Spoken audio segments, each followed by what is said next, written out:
Hi friends, ఈ వీడియోలో square neck, ఇలాంటి స్టార్ నెక్, డిజైనర్ నెక్స్ వచ్చినప్పుడు మెడ పీసు లేదా నెక్ లైన్ని పర్ఫెక్ట్గా ఎలా స్టిచ్ వేసుకోవాలో చూద్దాం. Front star neck, back bracket neck వచ్చింది కదా.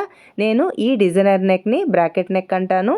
మీరేమంటారో కామెంట్స్లో చెప్పండి ఫ్రెండ్స్. నేనైతే బ్రాకెట్ నెక్ అని చెప్తాను. ఇలాంటి నెక్స్ వచ్చినప్పుడు స్ట్రెయిట్ పీస్తో నెక్ లైన్ని స్టిచ్ వేసుకోవాలి.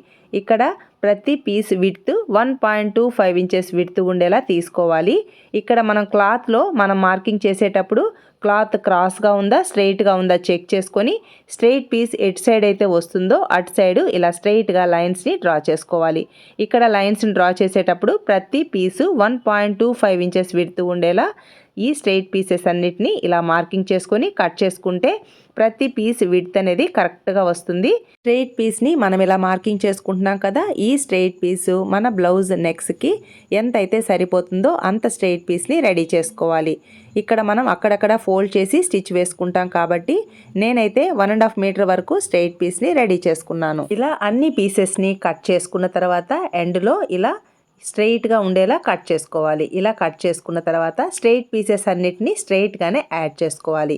ఎందుకంటే మనం మెడ పీస్ని స్టిచ్ చేసేటప్పుడు ఈ నెక్స్కి అంటే రౌండ్ నెక్ అంటే కొంచెం సాగుతూ ఉంటుంది.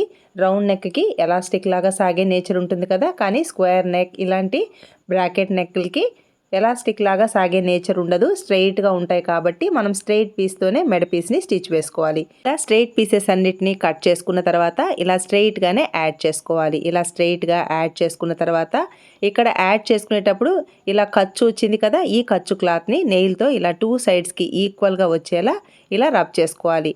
ప్రతి పీస్ దగ్గర ఈ జాయింట్ దగ్గర క్లాత్ని 2 సైడ్స్కి ఈక్వల్గా వచ్చేలా నెయిల్తో ఇలా రబ్ చేసుకోవాలి. నెక్స్ట్ ఒక సైడు 1/4 ఇంచ్ ఖర్చుతో ఇలా ఫోల్డ్ చేసి ఇలా నెక్ లైన్ని రెడీ చేసుకోవాలి.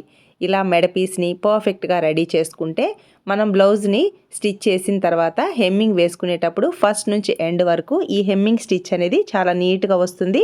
అలాగే ఫినిషింగ్ అనేది చాలా నీట్గా ఉంటుంది. ఇలా మనం ఖర్చులు కరెక్ట్గా తీసుకొని బ్లౌజ్ని స్టిచ్ చేసుకుంటే ఫినిషింగ్ చాలా నీట్గా ఉంటుంది ఫ్రెండ్స్. ఇలా చిన్న చిన్న టిప్స్తో బ్లౌజ్ని పర్ఫెక్ట్గా స్టిచ్ చేసుకున్నాము అంటే బ్లౌజ్ లుక్ కానీ బ్లౌజ్ ఫినిషింగ్ కానీ చాలా నీట్గా ఉంటుంది.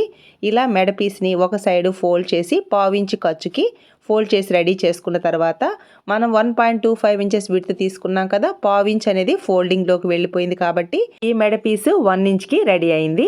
ఈ ఫ్రంట్ పార్ట్ ఈ స్టార్ నెక్ రైట్ సైడ్కి అంటే ఈ ఫ్రంట్ పార్ట్ క్లాత్ ఉంది కదా, ఈ బ్లౌజ్ క్లాత్ రైట్ సైడ్, ఈ మెడ పీసు రాంగ్ సైడ్ మన వైపుకు వచ్చేలా ప్లేస్ చేసుకొని 1/4 ఇంచ్ ఖర్చుతో స్ట్రెయిట్గా స్టిచ్ వేసుకోవాలి. ఈ ఫోల్డింగ్ దగ్గర నేను ఎలా అయితే మార్కింగ్ చేసి చూపిస్తున్నానో సేమ్ అదే మార్కింగ్లోకి ఇలా స్టిచ్ వేసుకోవాలి. ఇక్కడ ఫూట్ను మాత్రమే చేంజ్ చేసుకోవాలి. ఇక్కడ నీడిల్ని క్లాత్ లోపల అలాగే ఉంచి పాదాన్ని మాత్రమే పక్కకి జరుపుకోవాలి. నెక్స్ట్ 1/4 ఇంచ్ ఖర్చుతో ఇలా స్ట్రెయిట్గా స్టిచ్ వేసుకుంటూ అక్కడక్కడ ఇలా క్లాత్ని అయితే ఫోల్డ్ చేసుకోవాలి. ఇలా ఫోల్డ్ చేయడం వలన హెమ్మింగ్ వేసుకున్నప్పుడు ఈజీగా ఉంటుంది. నెక్స్ట్ కార్నర్లో నేను నీట్గా మళ్ళీ ఎక్స్ప్లెయిన్ చేస్తాను చూడండి ఫ్రెండ్స్. ఇలా 1/4 ఇంచ్ ఖర్చుతో స్ట్రెయిట్గా స్టిచ్ వేసుకున్న తర్వాత ఈ కార్నర్లో ఇలా మార్కింగ్ చేసుకోవాలి. నెక్స్ట్ క్లాత్ని ఇలా ఫోల్డ్ చేసుకోవాలి. చూసారా, ఇలా క్లాత్ని ఫోల్డ్ చేయడం వలన ఈ స్ట్రెయిట్ పీస్ అనేది ఈ నెక్ స్క్వేర్ నెక్ కదా, ఈ సెకండ్ ప్లేస్లోకి అంటే స్క్వేర్ ఎల్ లాగా ఉంటుంది కదా, ఇటు సైడ్ నుంచి ఈ సెకండ్ ప్లేస్లోకి ఈజీగా ఈ స్ట్రెయిట్ పీస్ అనేది ఇలా మూవ్ అవుతుంది. ఫోల్డ్ చేసుకున్న తర్వాత పై వైపును కూడా ఇలా మార్కింగ్ చేసుకుంటే 1/4 ఇంచ్ ఖర్చు అనేది కరెక్ట్గా వస్తుంది. నెక్స్ట్ ఈ మెడ పీస్ని అక్కడక్కడ ఇలా ఫోల్డ్ చేసుకుంటే హెమ్మింగ్ వేసుకోవడానికి చాలా ఈజీగా ఉంటుంది. బ్లౌజ్ వేసుకున్నప్పుడు కూడా పట్టినట్టు లేకుండా నీట్గా ఉంటుంది అనమాట. నెక్స్ట్ సెకండ్ కార్నర్లో స్టిచ్ చేసేటప్పుడు ఇలా ఫోల్డింగ్ చేసుకొని ఇలా టర్న్ చేసుకోవాలి. ఒకవేళ మనం ఫోల్డింగ్ అనేది ఇలా ఫోల్డ్ చేసుకోకపోతే క్లాత్ అనేది సెకండ్ నెక్ దగ్గరికి ఇలా టర్న్ అవుతుంది అనమాట. అందువల్ల కంపల్సరీగా ఇలా ఫోల్డ్ చేసుకొని ఇలా మార్కింగ్ చేసుకుంటే 1/4 ఇంచ్ ఖర్చు అనేది కరెక్ట్గా వస్తుంది. ఈ కార్నర్స్లో ఈ నెక్ లైన్ అనేది పర్ఫెక్ట్గా టర్న్ అవుతుంది. రైట్ సైడ్కి ఈ నెక్ షేప్ అనేది ఈ కార్నర్స్ కరెక్ట్గా వస్తాయి. మనం ఫస్ట్ నుంచి ఎండ్ వరకు 1/4 ఇంచ్ ఖర్చు తీసుకున్నాం కాబట్టి ఈ నెక్ కార్నర్స్ అనేది పర్ఫెక్ట్గా వస్తాయి. స్క్వేర్ నెక్ కానీ ఇలాంటి bracket necks, star necks corners అనేది చాలా నీట్గా రైట్ సైడ్కి వస్తాయన్నమాట. ఇక్కడ మనకి ఈ షోల్డర్ దగ్గర స్టిచ్ ఉంటుంది కదా, ఈ స్టిచ్ని బ్యాక్ సైడ్కి వెళ్ళేలా ప్లేస్ చేసుకుంటూ ఈ నెక్ లైన్ని స్టిచ్ వేసుకోవాలి. ఇక్కడ మళ్ళీ ఫ్రంట్ పార్ట్లో ఇలా కార్నర్ ఉంది కదా, ఈ కార్నర్లో కొంచెం క్లాత్ని ఫోల్డ్ చేసుకోవాలి.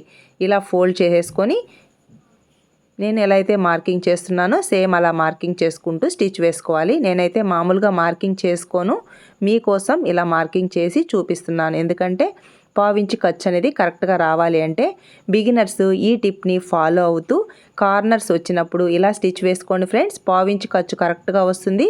అలాగే కార్నర్స్ అనేది రైట్ సైడ్కి కరెక్ట్గా వస్తాయన్నమాట. నెక్స్ట్ ఇలా ఈ నెక్ లైన్ని స్టిచ్ వేసుకున్న తర్వాత మనం స్టిచ్ వేసాం కదా, ఈ స్టిచ్కి కొంచెం గ్యాప్తో ఇలా బ్లౌజ్ అంతా టక్స్ని ఇవ్వాలన్నమాట. ఇలా కార్నర్స్లో అయితే కంపల్సరీగా టక్స్ని ఇవ్వాలి. మనం క్లాత్ని ఫోల్డ్ చేసి స్టిచ్ వేసుకున్నాం కదా, కరెక్ట్గా ఆ ఫోల్డింగ్ దగ్గర ఇలా టక్స్ని ఇస్తే రైట్ సైడ్కి ఈ కార్నర్ కర్వ్ అనేది కరెక్ట్గా బ్యాక్ సైడ్కి టర్న్ అవుతుంది.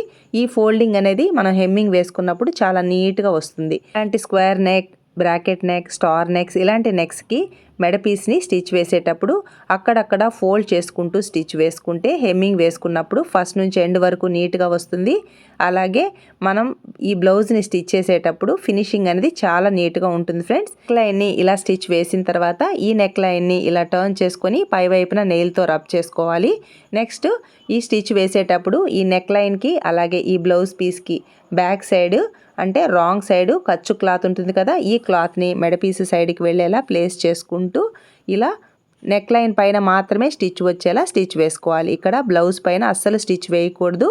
ఇలా ఫస్ట్ నుంచి ఎండ్ వరకు ఇలా నెయిల్తో ఇలా మూవ్ చేసుకుంటూ పై వైపున నెయిల్తో రబ్ చేసుకుంటూ స్టిచ్ వేసుకోవాలి. కార్నర్స్ దగ్గర ఇలా నీట్ ఫినిషింగ్ వచ్చేలా స్టిచ్ వేసుకుంటే బ్లౌజ్కి ఈ నెక్ లైన్ని స్టిచ్ వేసిన తర్వాత ఫినిషింగ్ చాలా నీట్గా వస్తుంది.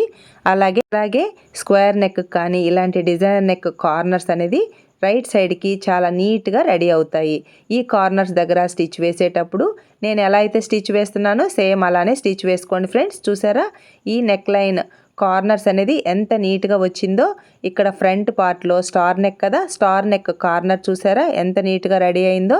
సేమ్ ఇలానే బ్యాక్ నెక్ బ్రాకెట్ నెక్ కదా, బ్రాకెట్ నెక్ కూడా సేమ్ ఇలానే రెడీ అవుతుంది. చూసారా ఇక్కడ మనం ఫోల్డింగ్ చేసాం కదా, ఫోల్డింగ్ చేసిన దగ్గర హెమ్మింగ్ వేసుకుంటే నెక్ కార్నర్స్ దగ్గర చాలా నీట్ ఫినిషింగ్తో రెడీ అవుతాయి. చూసారా ఫ్రంట్ స్టార్ నెక్, బ్యాక్ వచ్చేసి బ్రాకెట్ నెక్ కార్నర్స్ అనేది ఎంత నీట్గా రెడీ అయ్యాయో. ఇలాంటి different designer necks, square neck, star నెక్స్కి స్ట్రైట్ పీస్తో నెక్ లైన్ ఆర్ మెడ పీస్ని స్టిచ్ చేసుకుంటే ఫినిషింగ్ ఎంత నీట్గా ఉందో చూసారా ఫ్రెండ్స్. కార్నర్ షేప్ అనేది ఎంత నీట్గా రెడీ అయిందో చూసారా. రౌండ్ షేప్కి కానీ రౌండ్ నెక్స్కి కానీ ఎలాస్టిక్ లాగా సాగే నేచర్ ఉంటుంది. అందువల్ల మనం క్రాస్ పీస్ని తీసుకుంటాం. క్రాస్ పీస్కి కూడా కొంచెం సాగే నేచర్ ఉంటుంది కాబట్టి క్రాస్ పీస్తో నెక్ లైన్ని స్టిచ్ వేసుకుంటాం. ఇలాంటి స్ట్రైట్ నెక్స్కి స్ట్రైట్ పీస్తోనే నెక్ లైన్ని స్టిచ్ వేసుకోవాలి. ఈ వీడియో మీకు యూస్ఫుల్ అనిపిస్తే లైక్ చేయండి, షేర్ చేయండి. మీ సపోర్ట్ ఎప్పటికీ ఇలాగే ఉంటుంది అనుకుంటున్నాను. Thanks for your support and thanks for watching.